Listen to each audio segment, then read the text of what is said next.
Presiden ke-7 RI Joko Widodo pulang kampung ke Solo usai pelantikan presiden terpilih. Setibanya di Solo, Jokowi disambut antusias oleh sejumlah pejabat, ribuan masyarakat hingga relawan.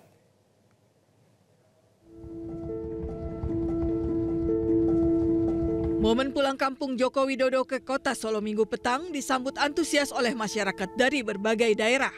Warga turut menyanyikan lagu Indonesia Pusaka saat menyambut kedatangan Jokowi serta memberikan ucapan terima kasih atas kepemimpinan Jokowi selama 10 tahun membangun Indonesia.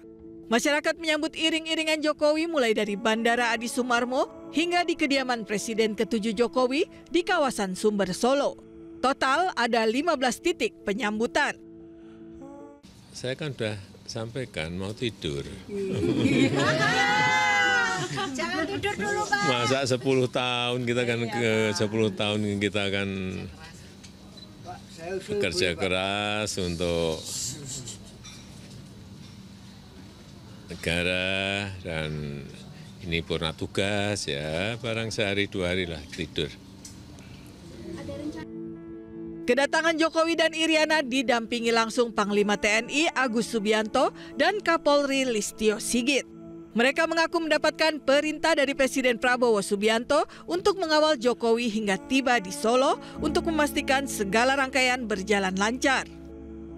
Hari ini alhamdulillah saya dan Kapolri sudah di kediaman Bapak Jokowi, Presiden ke-7, dan ini atas perintah Presiden Republik Indonesia Jenderal TNI Purnawirawan Prabowo Subianto untuk saya dan Kapolri untuk mengantar Bapak Jokowi.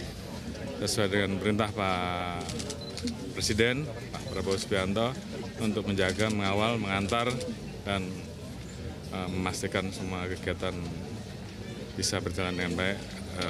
Semuanya telah selesai. Alhamdulillah, saat ini saya dan Panglima segera kembali ke Jakarta. Sementara kedatangan Presiden ke-7 Joko Widodo dan Iriana Joko Widodo juga disambut sejumlah relawan.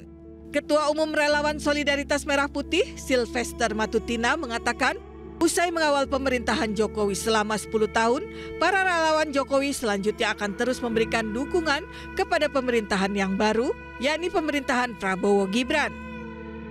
Kita berharap relawan juga mengawasi pemerintah, bukan hanya mendukung, tapi juga harus mengawasi. Dalam hal ini relawan juga mempunyai kritik yang membangun ya, bukan kritik yang menghina atau kritik yang memfitnah, tapi kritik yang membangun untuk pemerintah Pak Prabowo dan Mas Gibran. Dari Solo, Jawa Tengah, Ica Ervina, Novia Andriana, Metro TV.